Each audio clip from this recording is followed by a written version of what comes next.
மக்களை பார்த்துங்க வாங்க. ஒரு ஓய்வு பெற்ற முன்னாள் நீதிபதி, மேனாள் நீதிபதி, எல்லா கட்சிக்காரோட வீடியோ போடுங்க. இந்த சமூக வலைத்தளங்களை வீணா அந்த புள்ளக்கடைகளாம் கரடியாக கத்துது, பயமாக இருக்குது அப்படின்னு சொன்னார்ல. இது ஒரு பக்கம். நானும் மக்களே இதுக்குள்ள புரிதல் உங்களுக்கு எப்படி இருக்கு?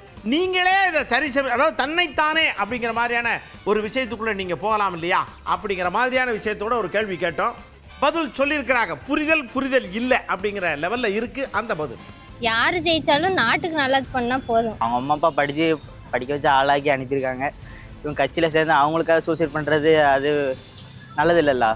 அப்படி இருந்துச்சு அப்படின்னா அது வந்து ஒரு முட்டாள்தனமான செயல்.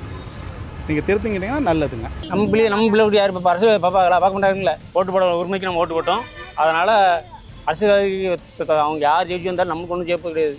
நம்ம காசை தான் வாங்கி பண்ணுறாங்க. தலைவர்கள் தோந்துட்டாங்கிறதுக்காக நம்ம விரட்டி அடையக்கூடாது. அதுக்கு அடுத்த கட்ட நடவடிக்கையில் அவரை நம்ம எப்படி ஜெயிக்க வைக்கணும், அரசியல் ரீதியாக என்னென்னலாம் நம்ம முயற்சி பண்ணணுங்கிறத நம்ம எடுத்து செயல்படணும். இதெல்லாம் நம்ம வந்து சரி பண்ணணும். அவங்க தலைவர்கள் தான் சரி பண்ணணும். இதெல்லாம் வேணாம். நம்ம வெற்றியும் தோல்வியும் சகஜம்ங்கிற மனநிலையை நம்ம மக்கள்கிட்ட உருவாக்கணும். அவங்கள நம்பி தான் நாங்கள் இருக்கோம், தொண்டர்கள். அவங்க வந்து அவங்க குடும்பத்தில் உறுப்பினராக நினச்சி எங்களுக்கு நல்லது கெட்டது எல்லாமே ஒரு தெளிவாக சொல்லணும். பிரதிபட்சமாக இருந்து நல்லா வளர்ந்து காட்டுறது தான் நமக்கும் கட்சிக்கும் குடும்பத்துக்குமே எப்பவுமே நல்லது. மீண்டும் அழுத்தமாக சொல்கிற ஒரே விஷயம், தலைமுறைகளை அரசியல்படுத்துங்க.